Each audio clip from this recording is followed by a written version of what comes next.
కన్యాదానంగా ఈ సంపద చేపట్టే ఆవరుడు శ్రీహరి కాడ పొందాలనుకున్నా పొందే వీలుందా అందరికీ అందనిది సుందరి నీడ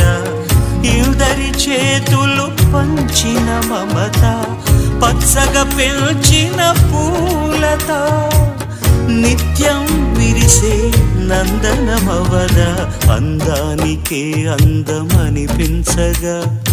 దిగి వచ్చెను ఏమో దివి కానుక అరుదైన చిన్నారిగా కోవెల్లో దేవేరిగా గుండెల్లో కొలుండగా